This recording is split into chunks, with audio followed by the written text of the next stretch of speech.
Welcome back to Air Tigers, Rob. Hope you well. Carl says we have bigger fish to fry than Chelsea up the Tigers. Welcome back to 20 more minutes of Hull City chat coming up this week. Lots to get our teeth into. Do we even care about the FA Cup?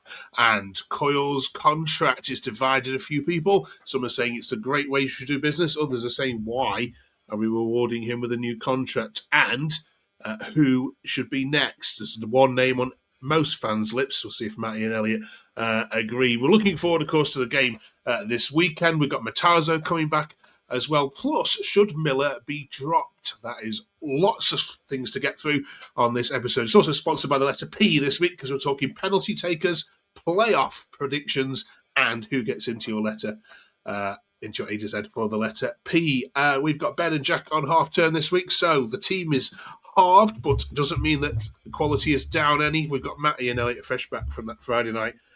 Dare I say mauling by Chelsea, Matty? I think it was. It showed the real kind of gulf in it between the Premier League and the Championship, and I think we, it wasn't. I don't think it was the strongest team that we went with, but it just goes to show the difference in class when you've got millions and millions of pounds spent on a Chelsea team, whereas we were strung together with free transfers and loan signings. So it just went to show what the class between them was, and we give it a good go first half, but second half they just kind of they just upped it another gear, and it was different class. So no complaints from me. We had a go first half, but second half they just upped it. So move on. 15 more cup finals to go, so we're all good. Okay. If you just come across the channel, welcome. We look at some good and bad social media takes from the Hull City fan base and put it to a panel here. Elliot, this one for you.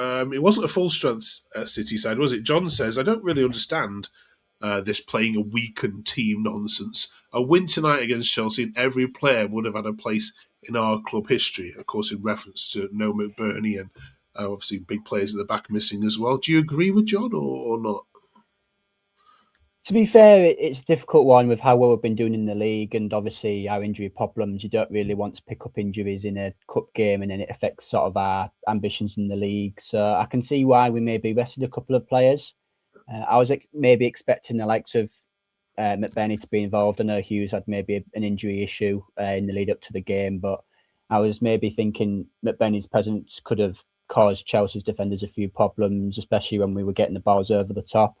But ultimately, I mean, you look at the keeper as well. I think Phillips had maybe earned the right to be in goal for the game because he got us through the third round game against Blackburn. So didn't have any complaints about that. But yeah, it was maybe disappointing not to see our full strength team against Chelsea to see what we could have done. But I don't think it maybe would have affected the scoreline too much because Chelsea's quality was just too strong on the day. Okay.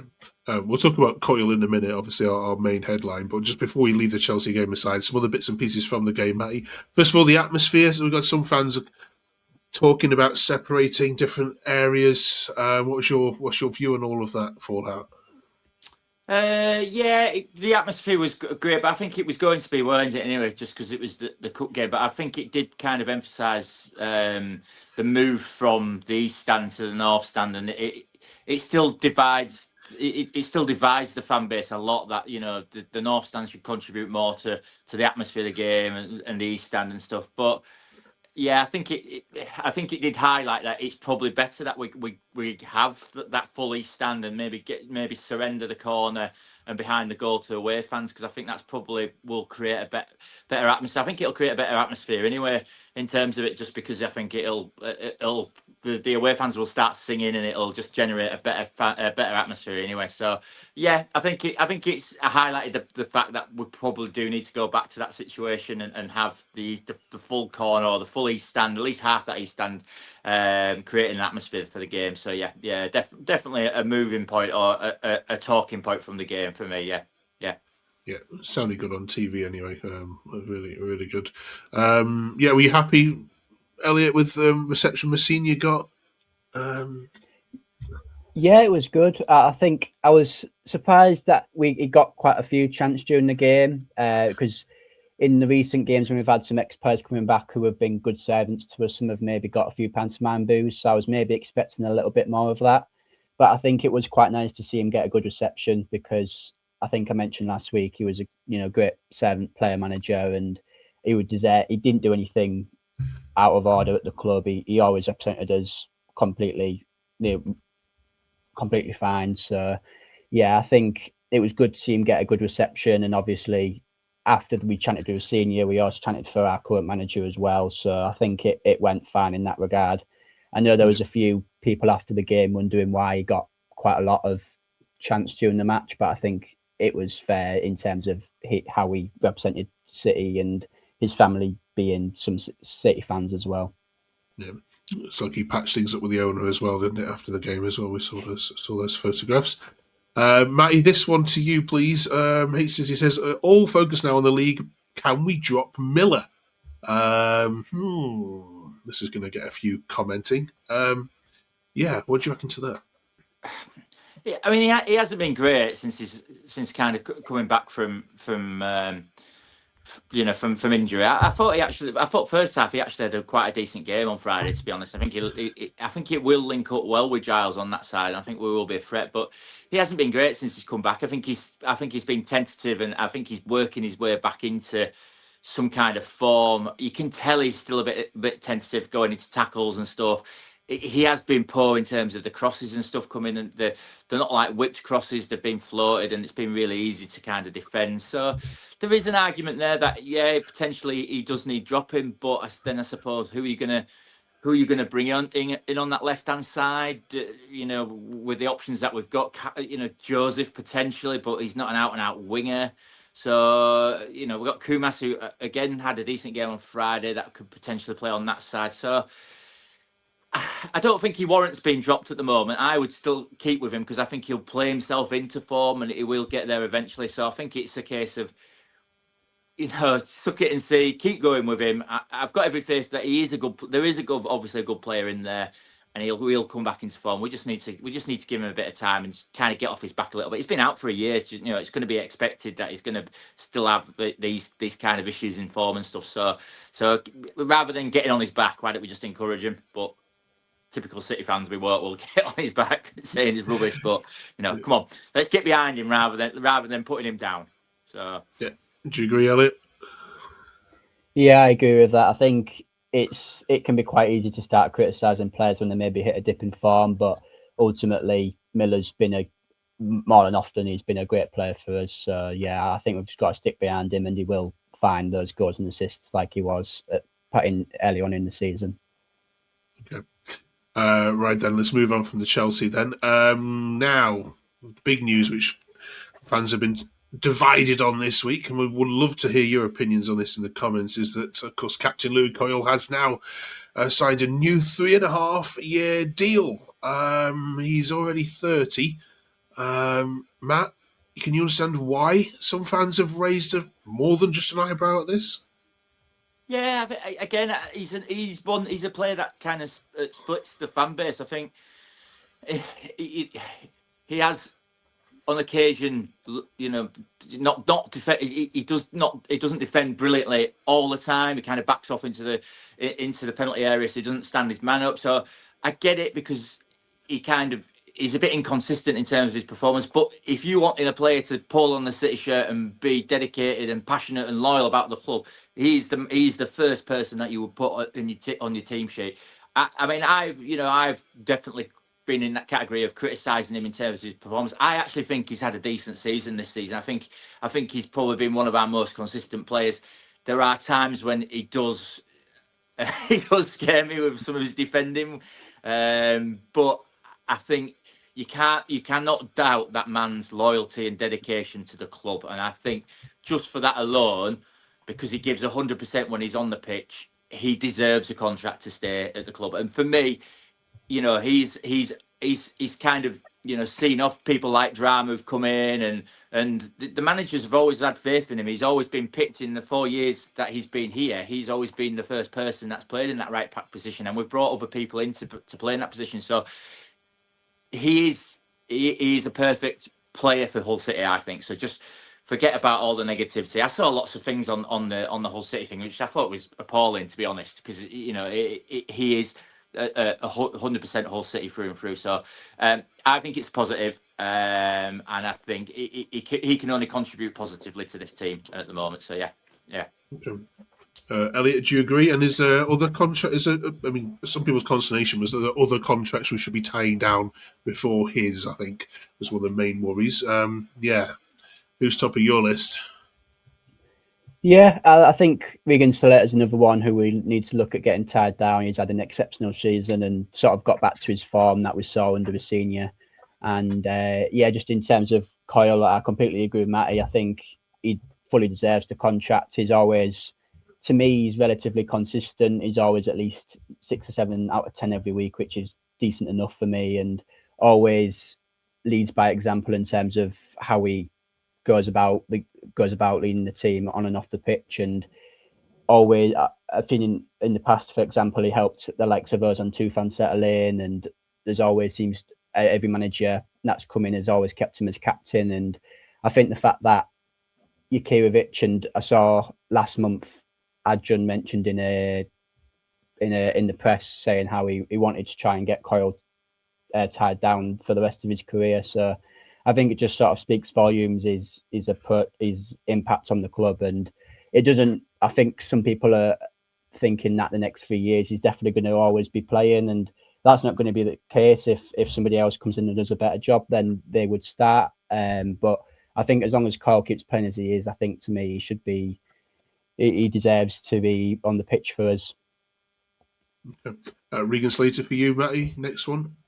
Oh, I mean, yeah, 100%. If he continues the form that he's in, he's another one that is probably first name on the team sheet at the moment. Just his overall contribution to the team is massive. So, and I think he actually had a bright game on Friday as well, and kind of put him shot. Hopefully, didn't put himself in the shot window, but kind of shown people, that he can kind of mix it with the people of a higher level. So we would be mad not to offer him a long-term contract, because I'm pretty sure any team in the championship would snap him up in a heartbeat to get him into his team, just for his contribution to the whole of the team. So yeah, he's 100% on the list, as well as the manager as well, tying him down as well to something a bit more long term would be great as well. So yeah. Brilliant. Right, on to QPR then. Now, if you remember this game from November, 5-goal thriller down at Loftus Road in QPR's favour. Elliot, yeah, we guaranteed goals this Saturday. I hope so, as long as we score more. I think it's an important game for us to try and bounce back from the last sort of 3 or 4 performances, which have been good enough to get the points that we've got, but ultimately we've not maybe hit the heights of some of the other games early on in the season. So I think it's a game where we've got to try and obviously target to win and to try and get some momentum back. And then obviously Derby the following Tuesday, which will be a difficult game as well. So yeah, I think as long as we can just ourselves down from Friday and full focus now for the week on QPR, hopefully we can get a decent result on Saturday. Good stuff. We'll be looking back on that, of course, next week. We're going a nice little community over here. We read every single comment you put, so thank you for everyone who's been chipping in with stuff. Last week, I want to shout out Mark Brady, who said, good afternoon, evening, lads. We've not looked good since we lost Crooks, which is a good point we didn't raise last week, so cheers, Mark, for that. He also says, when we ask him about heartbreak moments, he says, Matty, that when Dean Wendas was sold, absolutely devastated. Yeah, would you put that as a heartbreaking moment? Yeah. I think, again, somebody that was a local lad who came from North Ferriby and I think he was a bricklayer or a hod carrier at the time, but came and kind of lit up I think we were probably in League 3 then, Division 3 then, so came and lit it up. But that was obviously a time when we had to sell a player every season to ward off the inland revenue at the time. So he went, I think it was Oxford he went to, but it was relatively cheap in the day. But yeah, again, it gutted in terms of losing a player of his quality. And then I think we had a really good season that season as well. And he was up front with we had a player called Linton Brown up front as well, and they formed a really good partnership. But after he went, that was it. We were just down in the doldrums again and went down. So yeah, definitely another player that we would be gutted to see leave. He was. So yeah. We've had a few comments from people, of course, from last week's video where we were saying, we're in a mini slump. Everyone's saying calm down, and other people saying, what are you talking about? And all this. Now, of course, we weren't talking about the results. The results have all been fine, but we were talking about the performances. And of course, we're all allowed to have an opinion. So thank you for those which have pointed that out. We love reading all your comments, whether they're positive or negative. So keep them coming. This week we're on to letter P, and it's got us thinking about the playoffs and promotion, of course, and Hull are right in the thick of both. So let's say you are promoted, fellas. Who would you like to be promoted with, given that we're still in the spirit of love and Valentine's Day? Who deserves to be promoted with Hull this season? Give us one name each, Matty. I'd like to see Middlesbrough go up. I think, they're probably the best team we've played this season, definitely. I mean, they absolutely spanked us. But, of course, we beat them at their place. But I just think as a fan base that they're always passionate, and they're probably the one. I know we haven't played Coventry at home yet, and we played them first game of the season, so it's a long way. But they're definitely the best team we've played this season. So for me, definitely Middlesbrough. Okay, Elliot?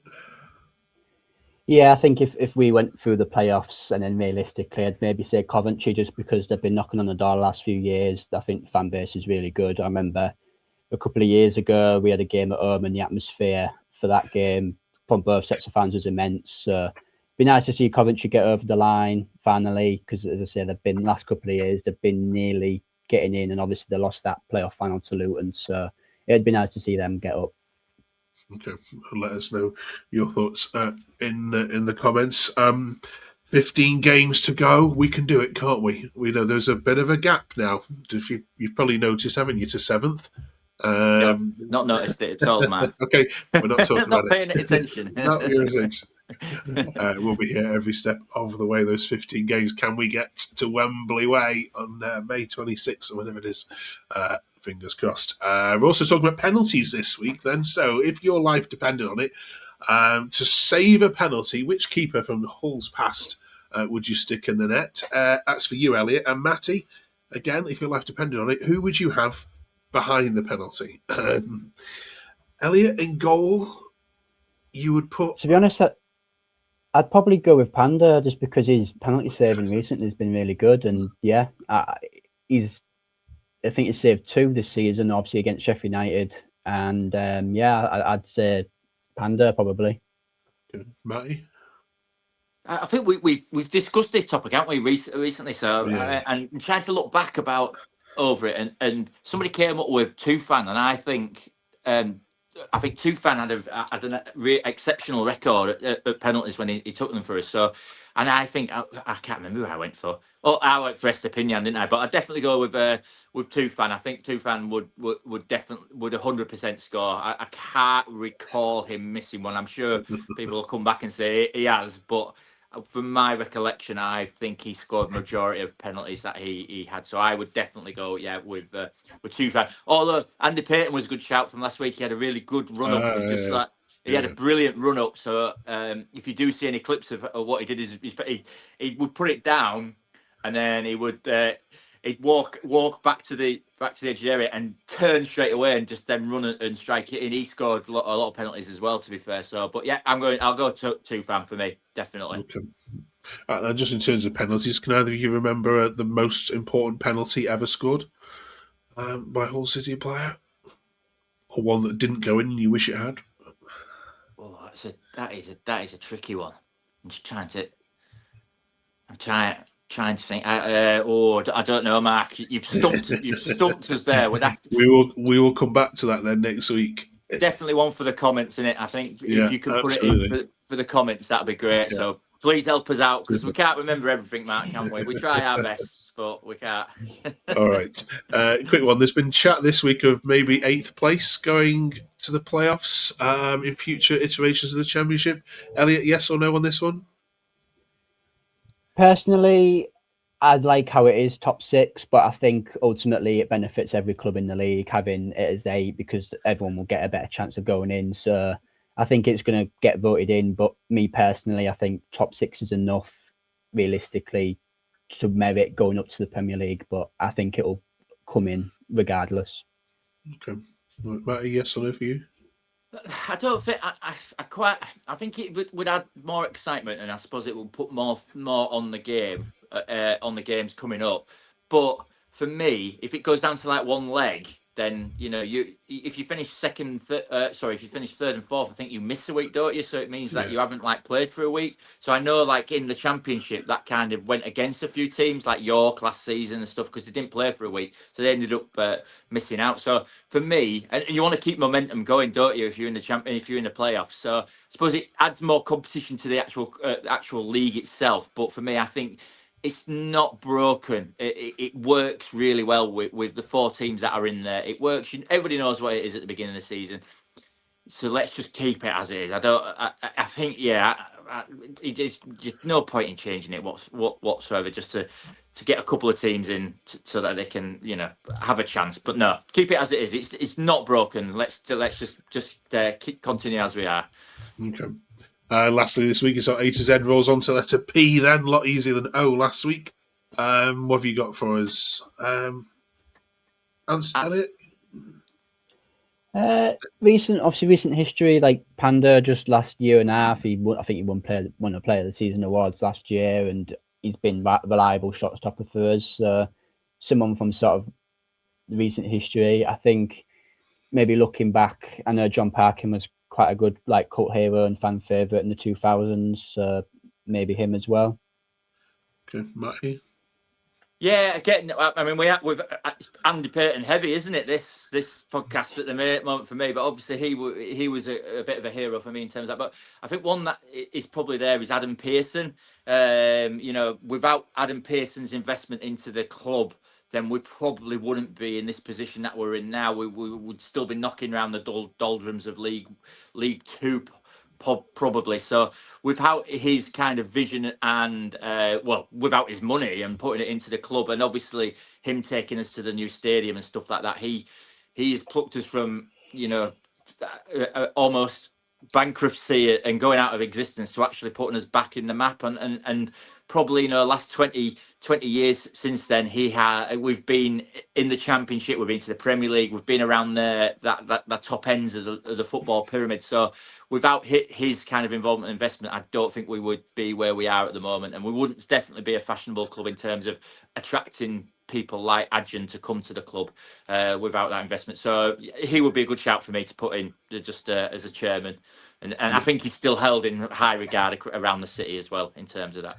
Yeah, he has to go in, doesn't he? Given everything you've just said there, yeah, really good shout. Super. Right, we need you next week for Q. Get your answers in. Has there ever been a Hull City player with the surname Q, or manager, or anybody connected to the club? If they have and they're decent, we need your help next week. Get them in the comments.